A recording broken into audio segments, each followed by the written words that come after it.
Messenger by Lois Lowry, Chapter 7. It was early evening, just past supper, and others were hurrying, as Matty was, along the lane to the place where Trade Mart was held.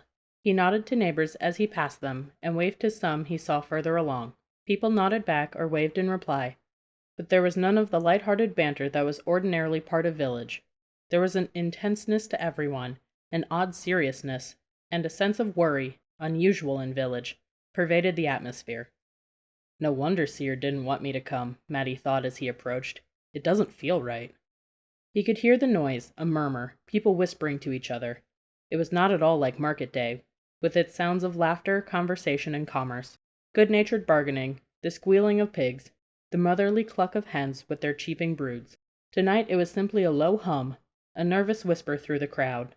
Matty slipped into a group that had gathered and was standing nearest to the platform, a simple wooden structure like a stage that was used for many occasions when the people came together. The coming meeting to discuss the proposal to close village would be held here too, and leader would stand on the stage to direct things and keep them orderly. A large wooden roof covered the area so that rain would not prevent a gathering, and in the cold months the enclosing sides would be slid into place. Tonight, though, with the weather still warm, it was open to the evening. A breeze ruffled Matty's hair. He could smell the scent of the pine grove that bordered the area. He found a place to stand next to Mentor, hoping that perhaps Jean would join her father, though she was nowhere to be seen. Mentor glanced down and smiled at him. "Matty," he said, "it's a surprise to see you here. You've never been before." "No," Matty said, "I have nothing to trade." The schoolteacher put his arm affectionately over Matty's shoulders, and Matty noticed for the first time that the teacher had lost weight. "Ah," Mentor said, "you'd be surprised. Everyone has something to trade." "Jean has her flowers," Matty said, hoping to turn the conversation to Mentor's daughter. "But she takes them to the market stall. She doesn't need Trade Mart for that. And," he added, "she already promised the puppy to me. She'd better not trade him away." Mentor laughed. "No, the puppy is yours, Matty, and the sooner the better. He's full of mischief, and he chewed my shoes just this morning." For a moment everything seemed as it had always been. The man was warm and cheerful, the same loving teacher and father he had been for years. His arm over Matty's shoulders was familiar. But Matty found himself wondering suddenly why Mentor was there, why in fact any of these people were here. None of them had brought any goods to trade. He looked around to confirm what he had noticed. People stood tensely, their arms folded or at their sides. Some of them were murmuring to another. Matty noticed the young couple who were neighbors down the road from the house he shared with the blind man. They were conversing in low voices, perhaps arguing, and the young wife appeared worried at what her husband was saying. But their arms too, like Matty's, like Mentor's, like everyone's, were empty. No one had brought anything to trade. A silence fell and the crowd parted to make way for the tall, dark-haired man who was now striding toward the stage. He was called Trademaster. People said that he had come, already named, as a new one some years before, and had brought with him what he knew about trading from the place he had left. Matty had often seen him around village, and knew that he was in charge of Trade Mart, and that he checked on things after, stopping at houses where trades had been made. He had come to Ramon's after his parents acquired the gaming machine. Tonight he carried nothing but a thick book that Matty had never seen before. Mentor's arm fell from Matty's shoulders, and the schoolteacher's attention turned eagerly toward the stage, where the Trademaster was now standing. "Trade Mart begins," Trademaster called. He had a loud voice with a slight accent, as many in village had, the traces of their former languages lingering with them. The crowd fell absolutely silent now. Even the slightest whispering ceased. But over on the edge, Matty heard a woman begin to weep. He stood on tiptoe and peered toward her in time to see several people lead her away. Mentor didn't even look toward the commotion of the weeping woman. Matty watched him. He noticed suddenly that Mentor's face looked slightly different, and he could not identify what the difference was. The evening light was dim.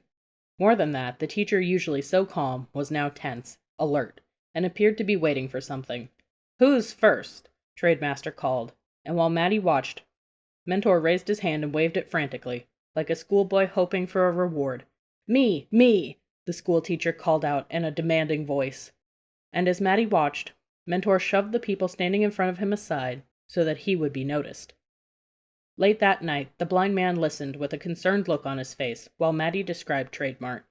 Mentor was first because he raised his hand so fast. And he completely forgot me, seer. He had been standing with me, and we were talking just as we always have. Then, when they started, it was as if I didn't exist. He pushed ahead of everyone and went first." "What do you mean, went first? Where did he go?" "To the stage. He pushed through everyone. He shoved and jostled them, seer. It was so odd. Then he went to the stage when Trademaster called his name." The blind man rocked back and forth in his chair. Tonight he had not played music at all. Mattie knew he was distressed. "It used to be different. People just called out. There was a lot of laughter and teasing the time I went. No laughter tonight, seer. Just silence, as if people were nervous. It was a little scary." "And what happened when Mentor got to the stage?" Mattie thought. It had been a little difficult to see through the crowd. He just stood there. Then Trademaster asked him something, but it was as if he already knew the answer. And then everyone laughed a bit, as if they did too. But it wasn't a having fun kind of laugh. It was a knowing kind. "Could you hear what he asked?" "I couldn't hear the first time, but I know what it was, because he asked it of everyone who came up. It was the same each time, just 3 words. Trade for what? That's what he asked each time." "And was the answer the same from everyone?" Matty shook his head, then remembered that he had to reply aloud. "No," he said, "it was different." "Could you hear Mentor's reply?" "Yes, it made everyone laugh in that odd way. Mentor said same as before." The blind man frowned. "Did you get a feel for what that meant?" "I think so, because everyone looked at Stocktender's widow, and she blushed. She was near me, so I could see it. Her friends poked at her, teasing, and I heard her say, 'He needs a few more trades first.'" "Then what happened?" Matty tried to remember the sequence of things. Trademaster seemed to say yes, or at least nod his head, and then he opened his book and wrote in it. "I'd like to see that book," the blind man said, and then laughing at himself, added, "or have you see it and read it to me." "What came next?" Mentor stood there. He seemed relieved that Trademaster had written something down for him. "How could you tell?" "He smiled and seemed less nervous." "Then what?" "Then everyone got silent and Trademaster asked, 'Trade away what?'" The blind man thought. "Another 3 words.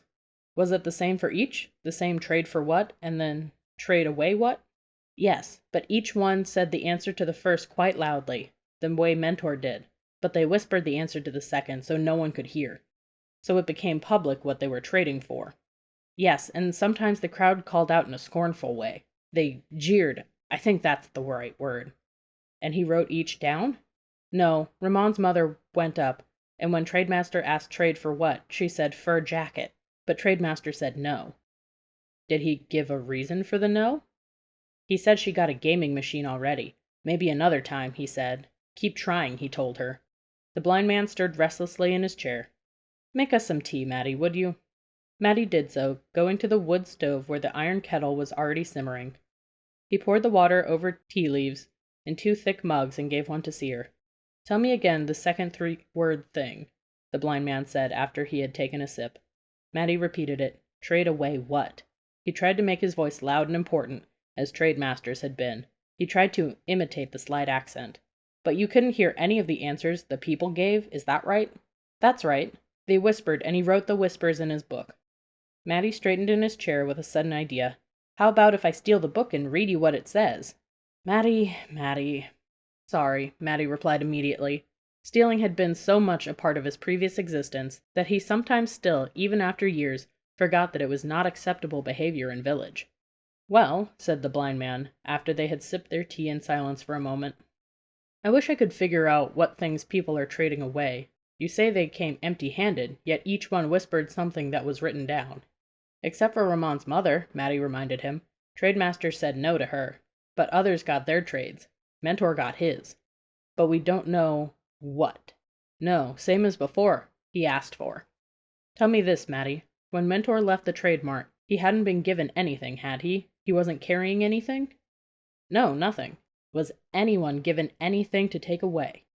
"Some were told delivery times. Someone got a gaming machine." "I'd really like a gaming machine, Seer," Matty added, though he knew it was hopeless. But the blind man paid no attention to that.